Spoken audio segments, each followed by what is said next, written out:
Hello everyone, my name is Sampurna Basu and I am Trichy. So one of the longest running judicial case in India's legal history, the Ayodhya verdict case, recently got concluded. The first case in the Ayodhya dispute was filed 134 years ago. Over the decades, it has wound its way up through the legal hierarchy. Another milestone decision given by the Indian judicial system for the 2012 Nirbhaya rape case came after 7 years, which apparently is relatively a faster judgment made by the court. In line with these examples, I'll be talking about reasons for high pendency of judicial cases in India, how it is affecting the economy, and finally, what can be done to resolve this issue. To begin with some data, 59,000 cases are pending in Supreme Court and around more than 43 lakh cases are pending in over 25 high courts in India. And out of these, 8 lakh cases are over a decade old and 26 lakh cases are less than 5 years old. A whopping 3.14 crore cases are pending at district and subordinate court levels. Although this is a countrywide problem, some parts of the country are more affected than others. The lower courts in West Bengal, Odisha, and Bihar, in particular, struggle to dispose their cases. In all the three states, nearly 50% of cases in the lower courts have been pending for more than 3 years. On many occasions, the pendency at lower courts translates to pendency at the state's higher courts. In both Calcutta High Court and Odisha High Court, nearly 70% of cases have been waiting for a resolution for more than 3 years. Some state courts, though, dispose of cases more quickly. Like in Punjab and Haryana, less than 6% of all cases have been pending for more than 3 years. So now why there is a huge backlog of resolved cases in India? Some legal scholars speculate that increased cases in courts is a result of India's development. As in, a more prosperous society results in greater awareness of rights and empowers more people to turn to the courts. Another major reason for high pendency is lack of judges in higher and lower courts. This is the major reason. While India's Supreme Court is now fully staffed, but for the first time in 18 years, the remaining courts remain chronically understaffed. The sanction strength of India's High Court is 1049, but currently there are only 680 judges, which results in a vacancy rate of 37%. Similarly, in the lower courts, the vacancy rates for judges is at 25%. Most cases in India, because of delays at both the police and judiciary level, take far longer.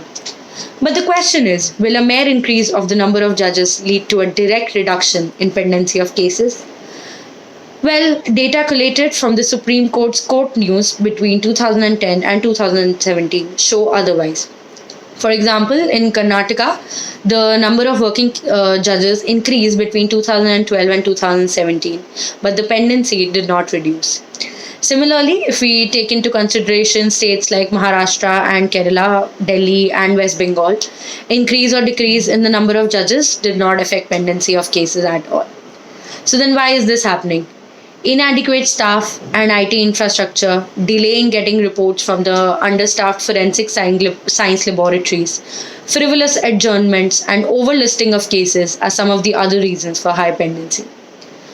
So, if we go into identifying systemic issues and addressing the concerns, it is as important for timely disposal of cases as increasing the number of judges.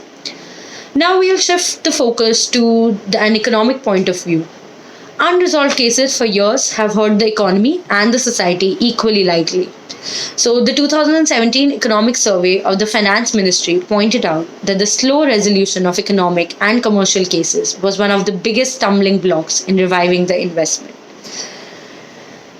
which many tend to overlook. While India spends only 0.09% of its GDP to maintain the judicial infrastructure status of lower courts of the country is miserably grim, due to which they fail to deliver quality judgments. The weak judicial system of India has a negative effect on economic development, leading to lower per capita income, higher poverty rates, poorer public infrastructure, and higher crime rates. It is estimated that judicial delays cost India around 1.5% of its GDP annually, denting its economy miserably. So, coordinated action between the government and judiciary to improve litigation system will result in a better ease of doing business index and boost this economy.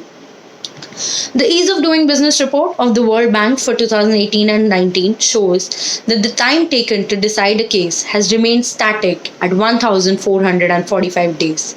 India's ranking on the indicator on enforcing contracts has marginally improved to 164 from 172. A government survey emphasizes on the importance of an effective, efficient and expeditious contract enforcement regimen for economic growth and development.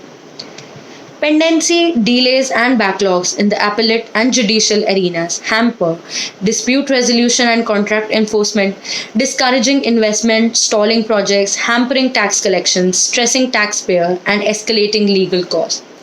Foreign investors also become increasingly doubtful about the timely delivery of justice, which affects the success of programs like Make in India.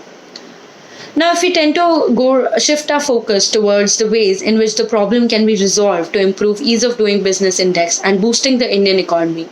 First is expenditure should be prioritized for filing, service and other delivery related issues that tend to cause maximum delays. Expanding judicial capacity in the lower courts and reduce the existing burden on high courts and the Supreme Court.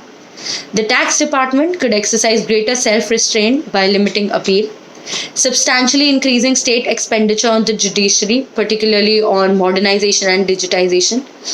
The government is the largest litigant in India, responsible for nearly half of the pending cases.